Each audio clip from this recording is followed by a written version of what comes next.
Right, so today we're looking at Discovery's brand new show 90 Day Fiancé UK, which is airing exclusively on Discovery Plus. The premise is pretty much the same as the US version. We follow 8 Brits and their non-British other halves for 90 days as they figure out whether to spend the rest of their lives together or cool the whole thing off and go back to their home countries. Filled with genuine couples, explosive drama and fast-paced storylines, in my opinion, this series is already a classic. Today, we're going to be looking at 3 couples in particular where there is an abundance of red flags right from the start. First up is 41-year-old Sean from Hampshire and 41-year-old Christine from the Philippines. I want to introduce myself to you, to all of you, My name is Christine, all the way from Antipolo City, But it's just the way she is. You know, she doesn't care what people think of her. She just goes out and has fun. And that's what I love about her character. That's what I love about Christine. The queen herself, my future queen, yeah. So Sean and Christine met on social media 8 years ago. He came across her profile, sent her a friend request, and she accepted. They soon went from messaging to video calling to meeting up in person, which they have now done several times. The fact that Christine is from the Philippines isn't a red flag by itself, but when money is a big part of the relationship, eyebrows tend to be raised. Sean sends me money every month, around 400 pounds. From all these 8 years that I've been with Christine, I wouldn't know how much money I would have sent her. But all I know is about hundreds of thousands. It's worth every penny. Worth every penny.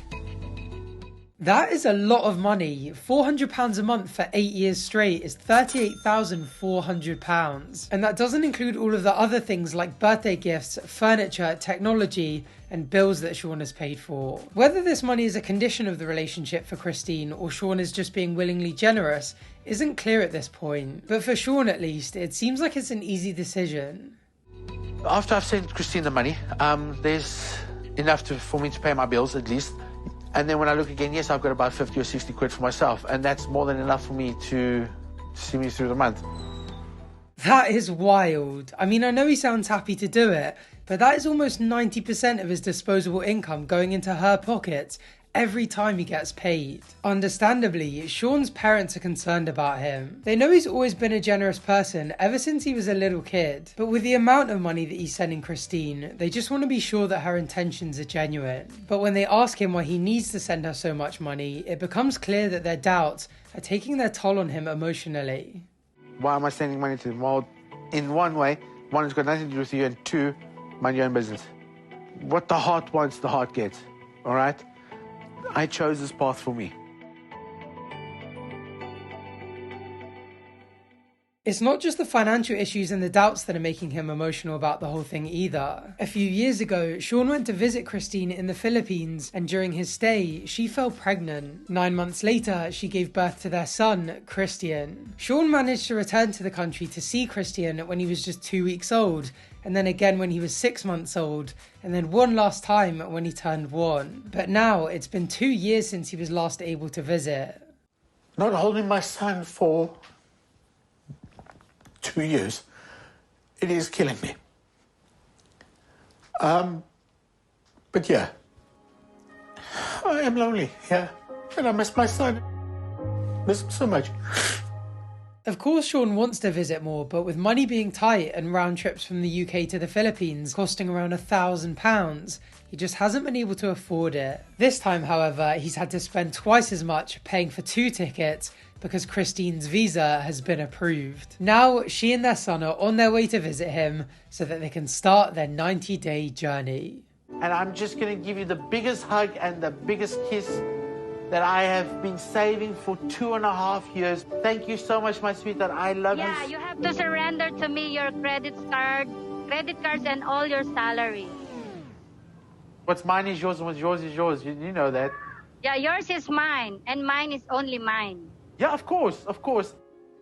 Bit of an awkward one. He's been desperately trying to convince his friends and family and us and probably himself a little, that she isn't just in it for the money. So even though she's clearly joking, it's probably not what he wanted to hear as the first thing she mentions after getting the temporary visa. Plus, what probably made it slightly more uncomfortable is the fact that he hasn't actually told Christine the extent of his financial problems. My financial situation is rock bottom. I am so happy and I love you so much. I haven't told Christine about my credit card debts. I don't know how she's going to react, but at the end of the day, money doesn't buy happiness. Tough situation. There are a lot of Western men who go to the Philippines looking for a younger woman in poverty with not necessarily the right intentions. But I don't feel like that's the case with Sean. I don't know if you can really tell just from the clips that I've shown, but he comes across as a really genuine, sweet and caring guy. He really does seem to love Christine and seems to just want to take care of her and their son. Christine appears to have a lot of love for him too, and although it wouldn't be a huge surprise if money was a part of the reason that she was interested in Sean, I don't think there's a particularly concerning power dynamic here. It's definitely going to be an interesting one to see how it all plays out though, especially as Sean begins to take on some serious debt to finance the whole move. Anyway, Sean and Christine aren't the only British and Filipino couple on the show this season, and a far more disturbing dynamic rears its ugly head as we meet the next couple, 41-year-old Richard and 32-year-old Kathleen. I've always wanted to find a woman that's more traditional than the modern woman. British women are just hard work. They take. I'm looking for a woman that doesn't mind picking up my socks, and I've found the only woman that I would actually marry at this point. I'm in a relationship with Kathleen. She's 32 years old and she lives in the Philippines. I mean, you know a guy's an instant red flag when he generalises an entire country's population of women as if they have all of the same desires, expectations and preferences in a relationship. But to then go on and say that the one thing he's looking for in a relationship is someone to pick up his manky old socks, alarm bells are ringing. No doubt take means a woman wanting to share the responsibilities and obligations in a relationship equally. The age gap of 9 years isn't really that significant given they're both well into being consenting adults, but wealth inequality in a relationship is a source of power imbalance that people often try to take advantage of.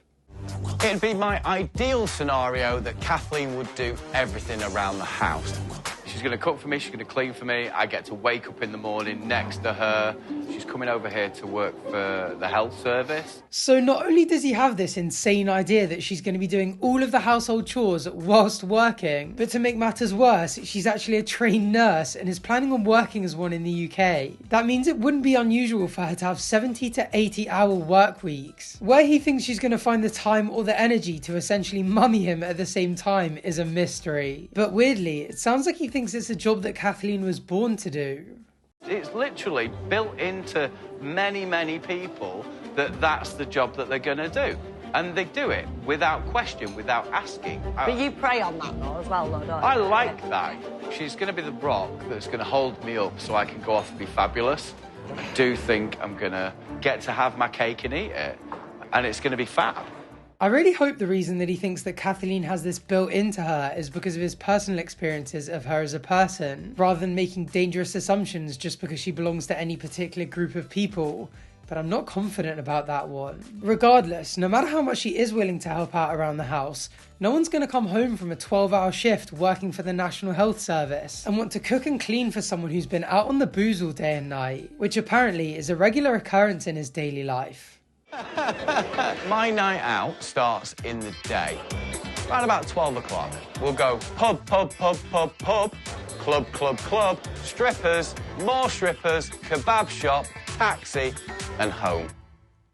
I mean, with a day like that, how can you not see the fact that there might be resentment issues surrounding their work-life balance? If you're curious about what he does exactly, he used to run pub quizzes, and now he licenses pub quiz software worldwide. Although that gives him plenty of time to do his share of the household tasks, he still wants to find someone else to do them anyway. And to add to his already unpalatable sense of entitlement, he also appears to struggle with other modern relationship concepts, like monogamy. And by modern, of course, I mean the most recent 3.5 million years of human socio-cultural evolution.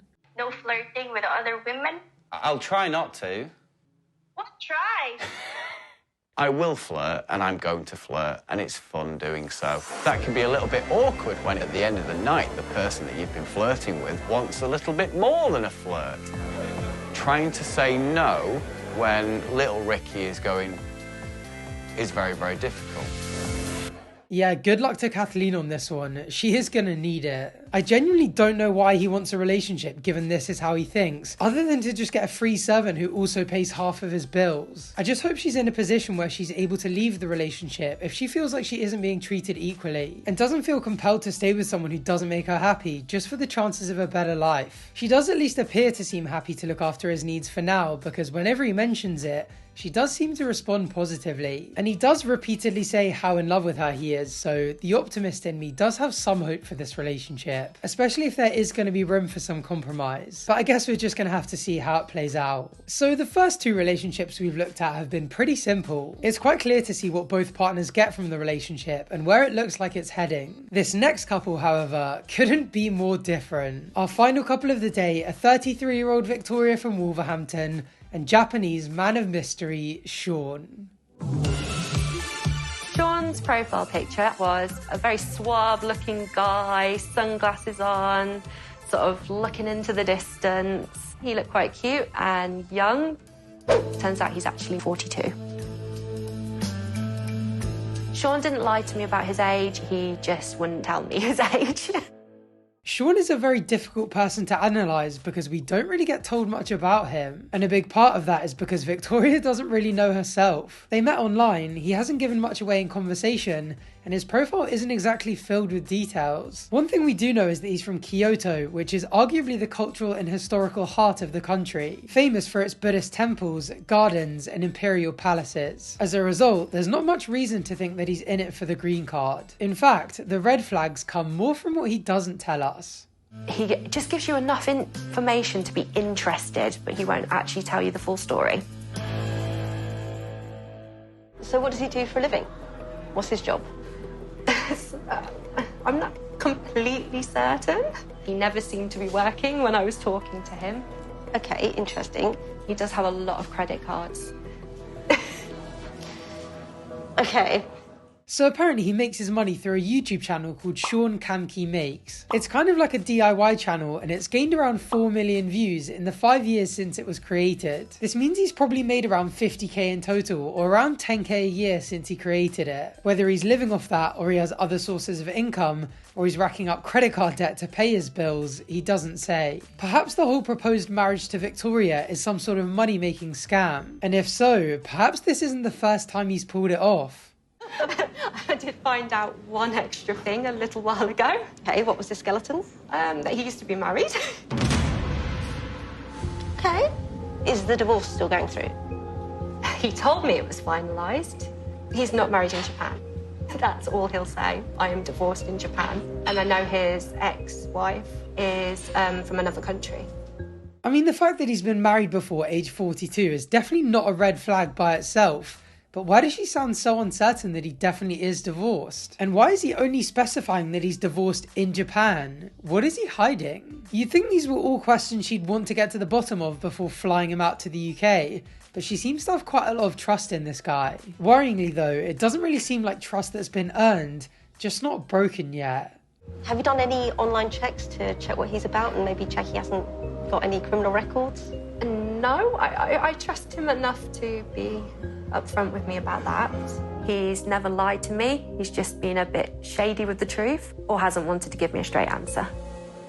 I love how confidently she says that. Like, is there really any difference between not telling you the truth and actively lying about it? She seems to be able to laugh it off quite easily, which is very bold, but I guess she hasn't got a lot to lose at this stage. I mean, she's not sending him money or accepting a proposal at this stage, so maybe whatever else he does for a living, or whether he's still technically married in Japan, isn't the end of the world for her. I wouldn't feel comfortable with this personally, but I'm just trying to understand her reasoning here. I think to get more of an idea, we should just meet the man himself. So this is Sean. I'm Sean. I'm living in Kyoto, Japan. I'm 17. It's a joke. I'm 42 years old. Yeah, I look younger. It's fun to be younger. The younger people are much better. So slight Big Ed vibes with the whole not coming to terms with the natural aging process and the slightly questionable comments about younger people, but nothing too bad to judge him on yet. That being said, being in denial about his true age is arguably the only thing he's open and honest about at this stage. Next up, he's asked about his financial situation and gives an expectedly ambiguous response. I don't think I'm rich, but maybe. Sean does seem to have a lot of money. I have absolutely no idea how he earns all this money. Honestly, I have no idea. Honestly, I don't know what does it call. It's safe to skip this part, I think. Well, I hope even if Victoria didn't do her background checks, that Discovery did, because this isn't just a red flag for her, it's a red flag for British Homeland Security. And the concerns don't stop there, because apparently he said "I love you" just 5 days into talking, and is now rushing her into getting married. Understandably, Victoria's family don't exactly approve, and Victoria's dad has even reached out to Sean to send him a message. And Victoria's dad is really scary. He sent me a message like, "I'm watching you." Yeah, it's terrifying. I'm watching you. What a strange guy. There are definitely a lot of question marks here, but on the plus side, apparently the pair have a great connection, they have a lot in common, and they both seem really keen to make this a successful relationship. So I really wouldn't be surprised if this actually worked out between them. This is going to be such an interesting series, and I genuinely think that this could rival 90 Day Fiancé's best ever seasons. It just really has that classic couples feel to it. There are plenty of red flags, but there are also no shortage of green ones. And I feel like there could be some really sweet, wholesome storylines that play out here, especially with some of the couples that we haven't looked at today. Either way, I'm so curious to find out how all their stories go, whether the relationships turn out to be genuine or not, whether there are some crazy hidden secrets that get revealed, whether they can handle the culture clash, and of course, whether they end up popping the question. If you want to find out yourselves, 90 Day Fiancé UK is streaming exclusively on Discovery+, who have sponsored today's video and asked me in the first place to look through the red flags and green flags from the first few episodes. The link to Discovery+ and their YouTube channel will be in the description down below, so feel free to go check that out. Plus, I will of course be finishing these 3 sagas, and maybe even some more from 90 Day Fiancé UK, depending on how the rest of the season goes. So if you want to catch the next installment, make sure you're subscribed down below so you can catch the next videos as soon as they're out. Thank you for watching, and hopefully I'll see you on the next one. Bye for now.